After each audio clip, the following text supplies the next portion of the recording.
Ladies and gentlemen, Sharon Osbourne.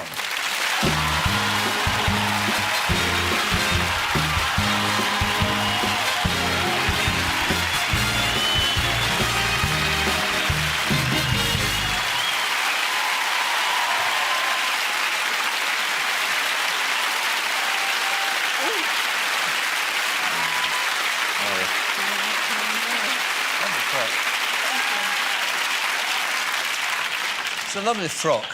Thank you. I like the way you always dress up nicely. For you. For me. Always do. I take it as a great compliment, I have to tell you. Thank you. Shall we go now? Go on then. What do you keep doing that for? Are they new? They're new, of course. They're always new. Oh, I see. You have a new pair, what, every 12 months or so? Ish. Ish. I thought you were going to give it all up. No, I have. I'm only being silly. You are being silly. silly. No, these are old. These are all... 2 years. 2 years old. Because in your book, this latest volume of your memoirs, you talk about giving up all this surgery. But let's come to that in just a moment, because the last time we talked was when you published your first book. Yes. Your first autobiography. And there you talked about, and we talked about too, putting the turbulent years behind you. Well, I've got to say, if this is a quiet period in your life, I mean, it's quite extraordinary, isn't it?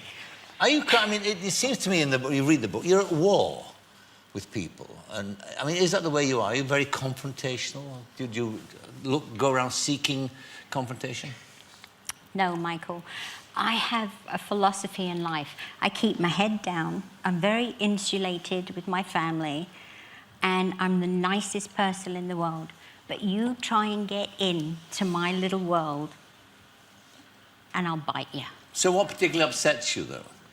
I mean, in the book, it seems to me that if somebody makes a wrong remark, you know, like, say, Chris Tarrant made a wrong remark, so you bit his head off. Your brother's been making some nasty remarks, you had a go at him, I mean, maybe quite rightly. But throughout the book, there's that theme, that constant theme. It's like you're very antagonistic. I'm not. I'm confrontational. I'm not. I don't like to wind people up, but if people start on me, then I'm there, right in their face. Mm-hmm. But I don't go around looking for trouble, scouring the press. Who can I pick on today? It just seems that when you're in, you know, the public eye, people have opinions, and I don't always agree with their opinions, so I have to voice my opinion. I think I've earned the right. 55, I've gone through a lot in my life. And I think that if somebody says something that I don't agree with, I'll challenge that, but that's all. It's not like I carry grudges or I don't. I say what I want to say and it's gone. And I move on. One interesting aspect of the book, too, was that we talked before about your father, about Don, and about the troubled relationship you had with him. And the last time you came on, he had not died, and now he has. And you write about that, you address that in the book. And for you, it's addressing all kinds of problems that have been with you throughout your life. You were able to be with him at the time of his last moments, basically. Was there any kind of sense of reconciliation at all in that time? I took my dad back into my life in 2002.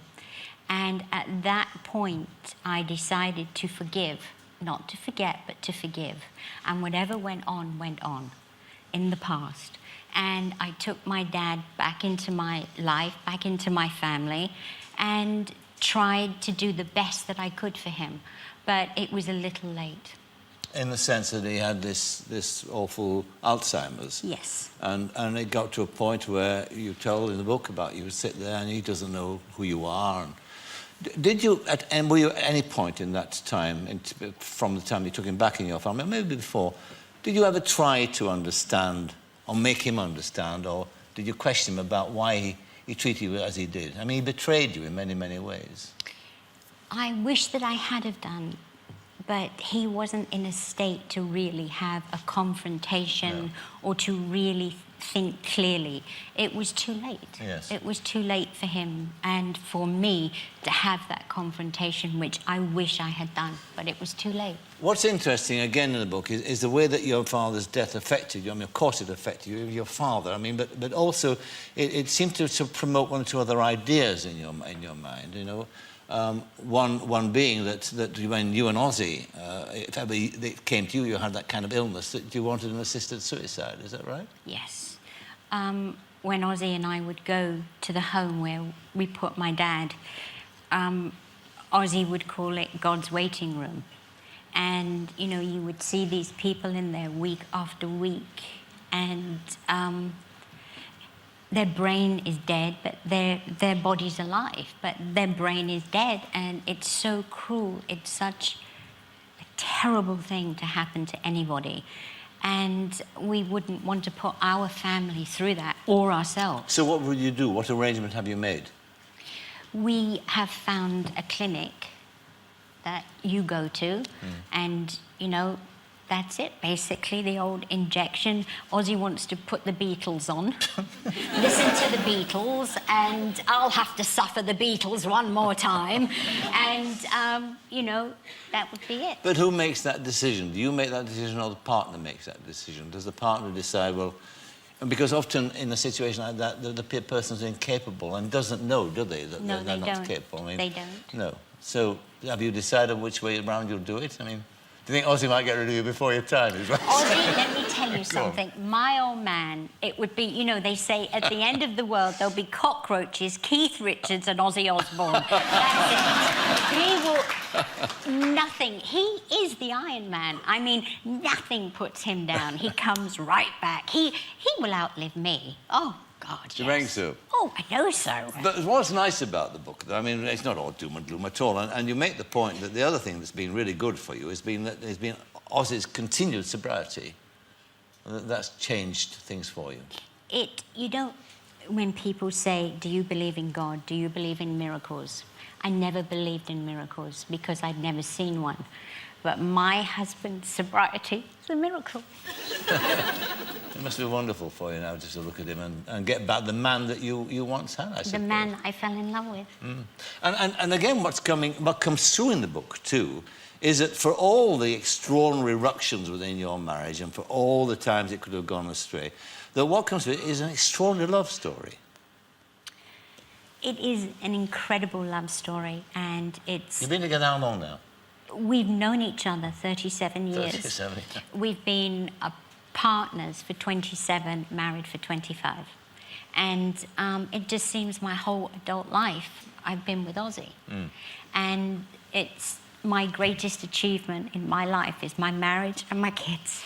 But what you say about Ozzy is interesting. You say that really what kept you together was the fact that this man, and no matter how much you try to change yourself, your appearance or whatever, you always knew that he loved you no matter how you looked or what you looked like. I mean, that must be a wonderful definition of love I've ever heard. It is, because, you know, when you're 225 pounds and you're walking around naked, it's not a pretty sight.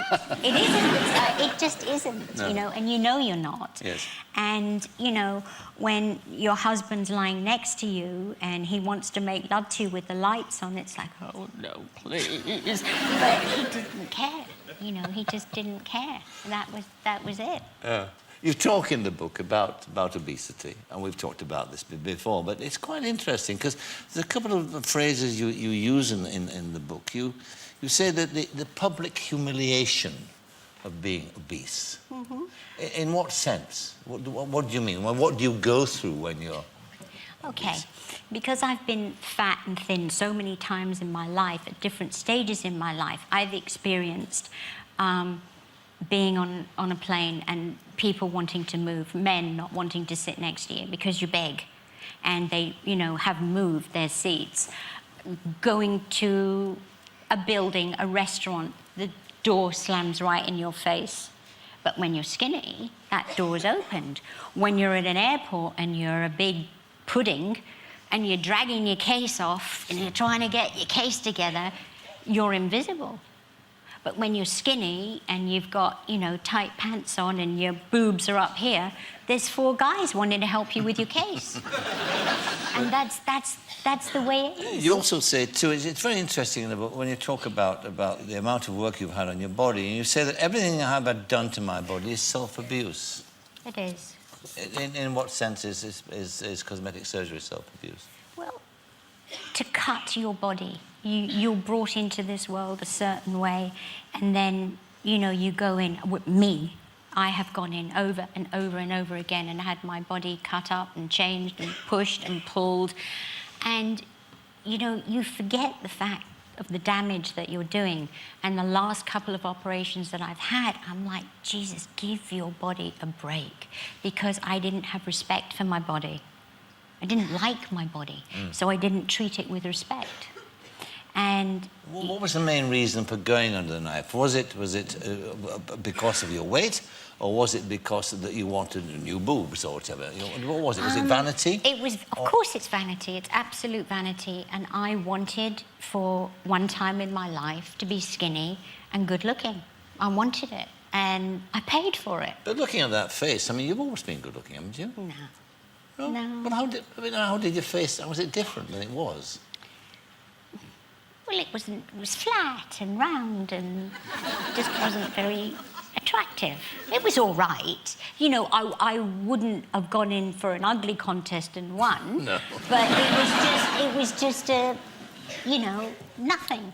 You wouldn't have looked twice. Would I not? No, of course not. You say, again in the book, that watching your father suffer from this degenerative disease drew you to understand that you can't control the processes of nature. You can't control growing old. You can't. And therefore the consequence of that would be that you would not have any more surgery. No. And I say any more surgery. I mean, how sick am I? Before I came on here, I went and had Botox shots. I'm sad. I'm so bloody sad. Where did you have them? Oh, Wimpole Street. No, I mean on the face.